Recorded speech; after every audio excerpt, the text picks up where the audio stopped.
नमस्कार बंधुगण केंद्र सरकार 2026 बजेट घोषणा कर समस्त मन में गोटे प्रश्न एथर बजेट रु मो पकेट को कौन मिलला जिनिस सस्ता है ना महंगा है टैक्स कमिला ना बढ़िला और सब बड़ कथा है आम ओडिशा को केते टंका मिलला जदि आप जड़े मिडिल क्लास परिवार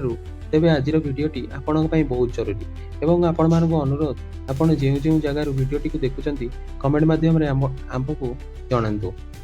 चलतु डेरी नक जाना बजेटर संपूर्ण तथ्य सर्वप्रथम कथा इनकम टैक्स विषय जहाँ उपरे समस्त नजर थाए बहुत लोग भावुले टैक्स स्लैब बदल किंतु सांग माने सरकार एथर टैक्स नियम रे कौनसी बड़ परिवर्तन करना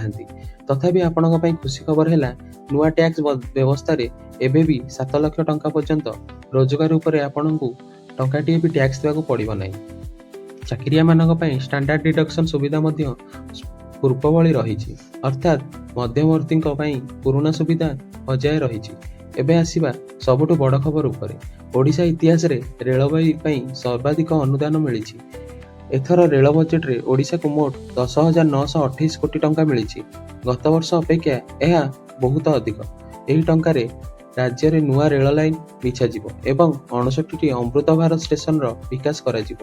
ओडिशावासी यह निश्चय एक गर्वर विषय बजेट पर एबे दरदाम उपरे कौन प्रभाव पड़िला देखंतु सरकार कस्टम ड्यूटी कमाइबा फल मोबाइल फोन मोबाइल पार्ट्स एवं कैंसर औषध सस्ता हेबार संभावना अछि अन्यपटे किछि जिनिस महंगा होईछि जेमिति कि सिगारेट एवं प्लास्टिक जिनिस उपरे टैक्स बढ़ी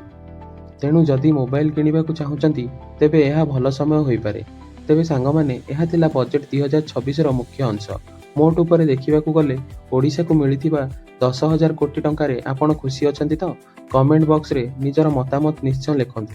वीडियोटी भल लागिथिले लाइक करंतु एवं सांग मानक सह शेयर करंतु देखा परवर्ती वीडियो रे जय जगन्नाथ।